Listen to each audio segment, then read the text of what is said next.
Hello, everyone. Welcome back to another episode of Backstage with Builders podcast. Today, I'm joined by Yash. Yash runs a design agency called Alien, which helps SaaS, fintech, and modern brands craft clean, high conversion digital experiences from UX to Webflow. Yash has a background in interactive media design and has agency experience working with lead SaaS and fintech clients. He cares a lot about aesthetic design that's strategic, scalable, and built for growth. And what drives him is just helping startups stand out through smart, effective design in a crowded space, the kind that doesn't just look good, but also works in the market. Okay, thank you so much for joining the podcast, Yash. I have already given you a brief introduction, but I'd love to hear it from your own words, please. Thanks, Akhil. Thanks for inviting me. And it's a pleasure being on this podcast. I am the co-founder of Alien Design Studio. We are a product design agency helping startups and enterprises with product design, website design, webflow, or websites design and development. We also design products and mobile applications, web applications for all this, be it, as I said, startups, be it with funded startups or non-funded, just who has an idea, and also large enterprises, especially in fintech and SaaS domains. We just don't do pretty designs, but we also make sure they really work. Right. And this was the venture that I started in 2020. Right, that's amazing. So it's been quite a while, 5 years, right? But since there are like a lot of like design agencies, right? Then what is something that your company like is known for solving, period? Like in terms of just, okay, this is something the Alien does just better than everyone else to put out. I can't speak of others, how they look at it, but I can Right. speak of what makes us unique, at least from our perspective. So I would say that though there are many agencies, as you have mentioned, there are agencies that are popping up every day and in and out. But it's just what makes us unique is we have a strong experience in financial domain that makes us, we understand the financial markets, especially in the BFSI sector, especially in that, again, if I have to dive deep, double click and say into the niche, then it's into securities. We built a lot of applications. We worked on a lot of this mobile applications, desktop applications, that's especially into trading.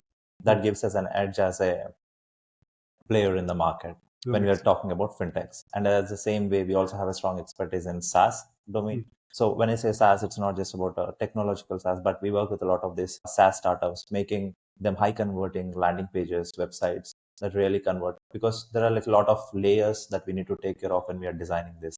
Right. No, that makes sense. Yeah. And especially when it comes to tech, right? So I also work in the fintech and SaaS industry, right? I feel like conversion and trust is the main thing like a lot of people just look for, right? So I feel like just having that focus overall, it's such a good idea, honestly speaking. Right. But you mentioned you started it in 2020, right? But then do you still remember what your first win was like for like your agency? Yeah. So yeah, when in the day we started as three people. It was just me, my other two co-founders. One takes care of business, the other takes care of marketing. Like we have another brand called as Lazy SEO, which is always into organic marketing. We have people, we have clients who want to grow organically, which is what we serve over there. So when we started, the first win for us I would say, we won a fintech retainer as we already have some experience. So that gave us the confidence that, okay, this could be a sustainable thing. We could continue forward with this business. So once we landed on that first retainer client, the first thing we did was we go for a first hire. So that person is still with us. He has been supportive all the while. We have been supporting him as well to grow. So that first hire, I think that was a huge moment for us. Like, okay, we are building something real. That's actually really cool because long term like hires like that, I feel like that's what ultimately just builds the business, that builds the agency, right? So it makes sense. But because you have been working for quite a while in this space, I feel like a lot of people has just assumptions when it comes to tech or design, right? So in your opinion, what's something that you see in the market that people always just get wrong about design or tech? Okay, that's interesting. When you look at it, design, like we keep speaking with diverse set of people, be it new first time founders or people who have already been through multiple ventures or people in the senior management teams. So one thing I could say is people have different opinions on different ways how they look at design and tech. Some might look at it as, okay, just a strong visuals are good enough. for me to work with. But some people would say like I need like really the quality of the visuals. They focus really strongly on branding. They want those strong set of storytelling as a brand. Right. So different opinions. But what I could say is design is really important. Some people might come and say like a first time founder, oh, I could get it designed for a few thousand rupees. That's also there is a market for that as well. But it's just that how much designers value and how much of a communication they want to position themselves as a brand in the Right. market. No, that makes sense. Yeah, absolutely. So what happens is good design and good tech are always expensive Hmm. and they give a higher ROI than anything else if you're Hmm. spending it as an investment, if you look at it that way. That makes perfect sense. And also, when it comes to just design, like I'm not in the field as a designer, but as a customer, I can say design often just puts the first impression in people's mind. And it's Mhm. very hard to just change that first impression if it's not right. Right. So anyone that is in this field, I feel like just has to get that first impression quite good or like right to begin with. Right. Mhm. But because you have been like designing for such a like long while, and I have a lot of designer friends too, main thing that they tell me is they often have these phases where there's a creative block, Mhm. right? Because they are always working, always designing, or like burnout when it comes to it. So Yeah. is that something that you have also experienced? And if you have, like, how do you handle it? Yeah, absolutely. That's that's actually very true. I think every designer, in fact, every person, I think if they go burn out with the kind of work you do, and especially in creative industries, it's not something you can put away for a very long time. Hmm. So I would put it in two ways. Okay, when we say burnout, one is when you're burnt out, you go out, you spend time with your family or do activity that you really love. Maybe go on a Hmm. vacation, take a break. Especially me, if I would just go on a long break, sometimes take a break Right. for 4 days, 5 days. It's not just I'm totally away. It's just that Hmm. sometimes I be less active, involving inside the projects. The team takes care of things. I That makes had that time for vacation. I give me myself that break. But sometimes you just don't have the luxury to do that. In between so many projects, all of them are running on tighter timelines. Your team needs you.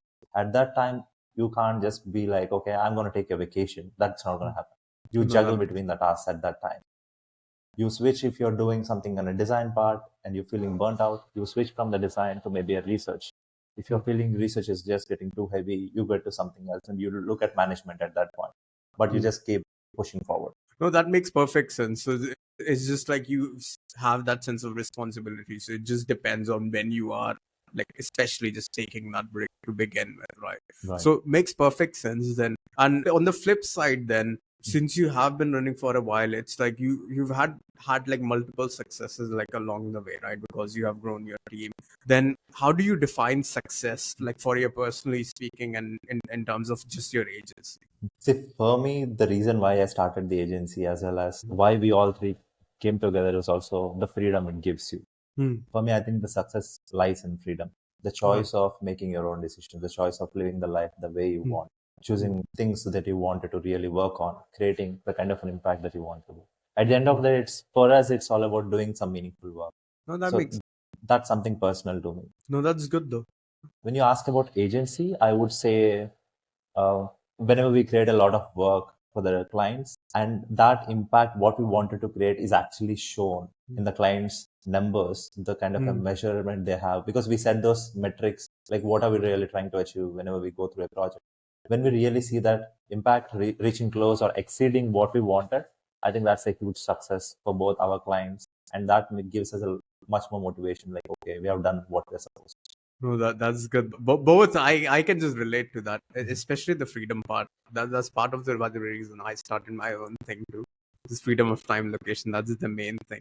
Then on the other side, then is there like a failure or mistake that you might have made along the way when you were like when you are running your agency that now you are just grateful for, that you have just learned from so much? Yeah, I think there are many, and every startup story has a lot of failures in their Yeah. journey all the while. See, one thing I would say is, as an agency, Hmm. initially you are in a stage that okay, you just have enough projects or you just have enough clients, so you Hmm. say yes for everything. Hmm. You get a client walks in there, you are like, okay, let's start the work. What's the Yeah. work? Let me know.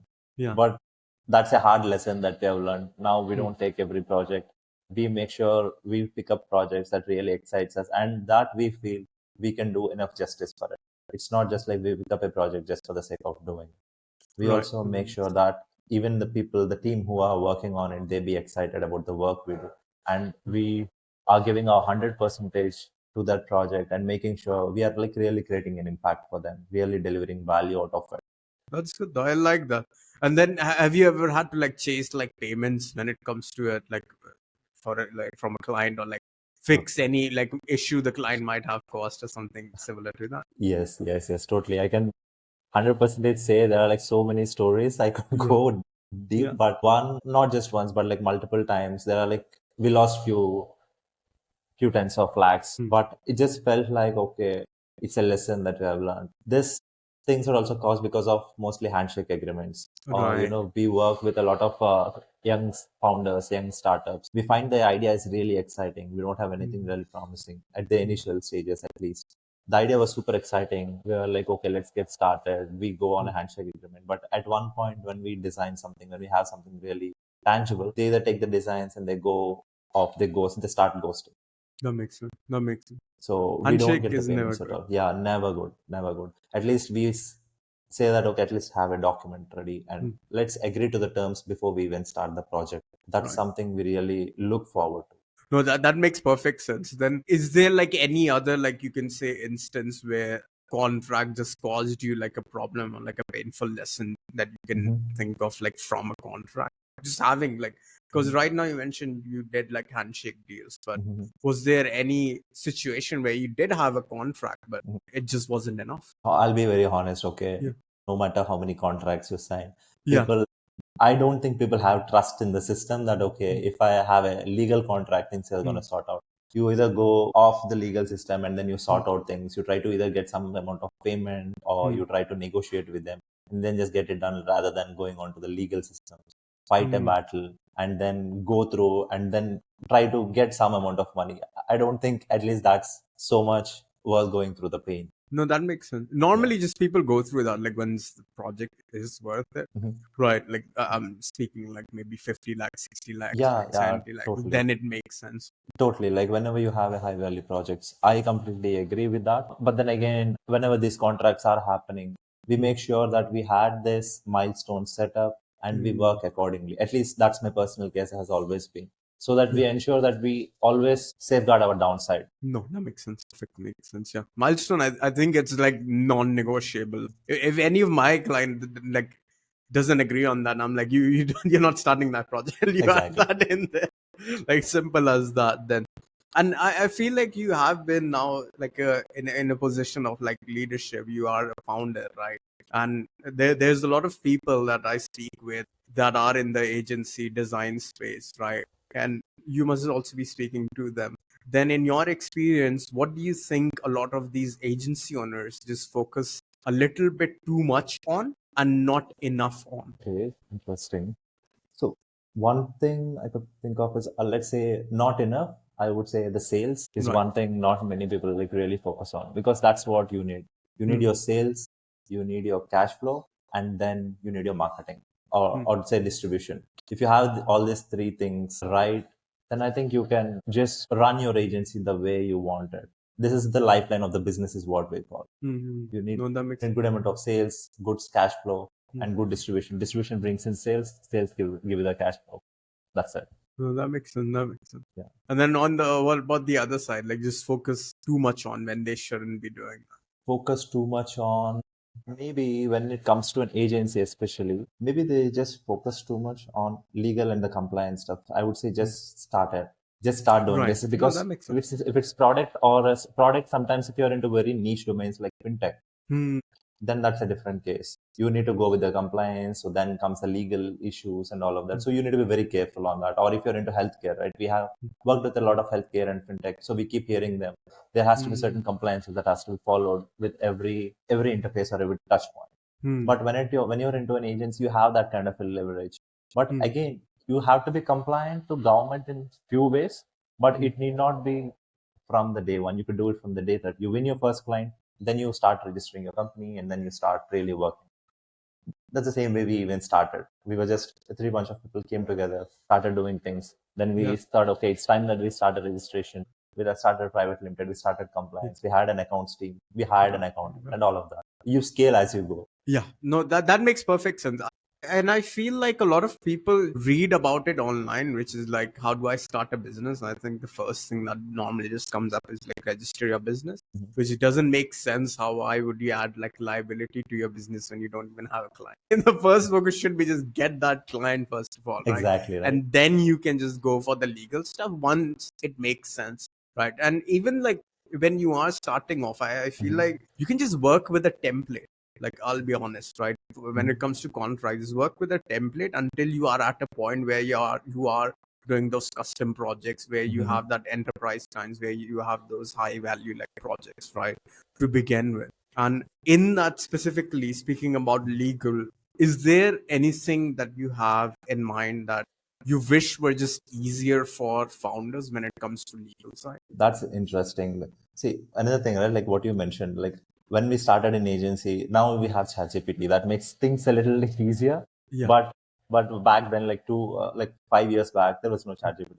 We Yeah. used to go search on the internet, like can we get any contract templates that we could start with? Like as you said, Yeah. templates is what we everyone looked after. Can Hmm. we get an SLA? Can we get an NDA contract? Hmm. But as we started to slowly grow, we had to talk to some friends. If we have a Hmm. corporate lawyer, should we Hmm. talk to them?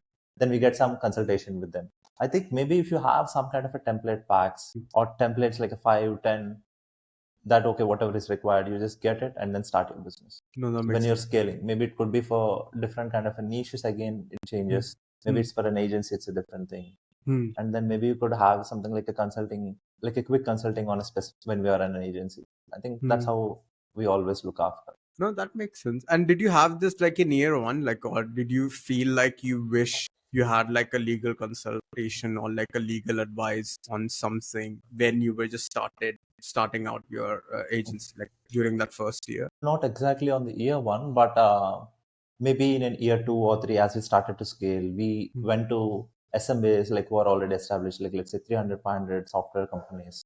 They Hmm. wanted to do a rebrand of their legacy system. So that's where the contracts came in. But one thing we are fortunate about, I would say, is they always helped us out. Like we used to Hmm. say that, hey, this is the time we are working with you. Do you have any documents? Can you share anything that already exists? They would always share that, okay, we already have an NDA, we already have an SLA, we have contract agreements Hmm. because they're already into that place. Hmm. So we used to leverage that, and that's how we have built our stack of legal systems as well. I would say. No, that makes sense. That makes sense. Then one final question, Mhm. because I do get this quite a bit, and I have covered this quite a bit.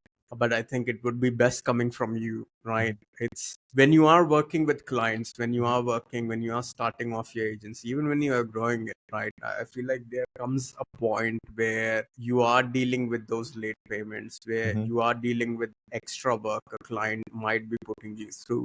And a lot of agency owners, what they assume is, I shouldn't say anything here, right? Or it would be rude to say anything. But when you are going through that, you have done your work, you have done everything, right? Is there anything that you recommend these new agency owners or even freelancers, I would say, who are experiencing those late payment terms or like Mhm. late payments, or who are experiencing scope creep, I would say, when it comes to just working with their clients? Like, it's something they should be doing. Hopefully. See, this is something I've been through even from the initial days. Even that happens now. Yeah. There is always a struggle between two things. Like, do you want to build or retain this client relationship? Or Mm. do you say, no, I'm not going to do anything, whatever you're going to ask for? That's a very thin line that has to be balanced out. So, what we believe and what I believe, that's the same culture that we follow as well. Like, keep the open communication. And whenever there is a payments issue, right? We raise it early, we flag them and say, this is what's happening. And then we give them enough time so that we also don't get burnt out and they also don't feel like they are being pushed to do the payment. They are responsible, and based on your interactions with the client, you know, okay, whether this Yeah. client is going to make payment or not based on how you keep on working with them. It's not like that from the day one they're not doing, but we have also sometimes burnt our hands giving that kind of a Mm. leeway. Then that's the reason why we have reduced the maybe the time period. Initially we used to be like, okay, we can continue for like 1 month without any payment. That's okay, we'll get it at the end of the day. That has worked Mm. many a times, but at one point some of the clients are like, they just ghost you. So then we Yeah. had to reduce the time. Like let's say we tell them that, hey, you got 7 days of leeway left. It's better if you could get the payment done. And then we always keep that communications like very clear. Mm. And we also have separate people to do that. I don't know if freelancers can't really afford it, but when we are into the serious business, we have different people taking care of the business and then as well as the projects. So that differentiates the business and the way the relationships are going on. So that No, that gives us makes the sense. leverage as well. So that's quite a good point. Then communication is the main thing. Shorter deadlines is another thing, and then spot red flags as early as possible, and make sure you're just prepared for them because it will happen eventually. And not be afraid to speaking up to it. Yes. It's one thing to maintain the good relationship, and it's Mhm. another thing to burn your own business while. Right. No, Yeah. that makes sense. Yash, thank you so much. This was amazing. Like your experience, I'm pretty sure will be helping so many people right now with this. And thanks so much for joining the podcast. I'll have everything in relation to Yash's website, his LinkedIn, everything in the description below. Thank you so much for joining. Thanks, Akhil. Thanks for inviting me again, and Yeah. it was a pleasure talking to you. I hope this helps anyone who is starting out at their own agency. I wish there are more companies that comes out of India and we build for the global world. That's it. 100%. That would be like such a good future. Look forward. Absolutely, absolutely. Yeah. Yeah, Okay, I thank you. want to just be a cog in that building for India. Yeah, I That's wish to good though, see yeah. more. That's so good. Thank you so much. Okay, Thank thanks, Akhil.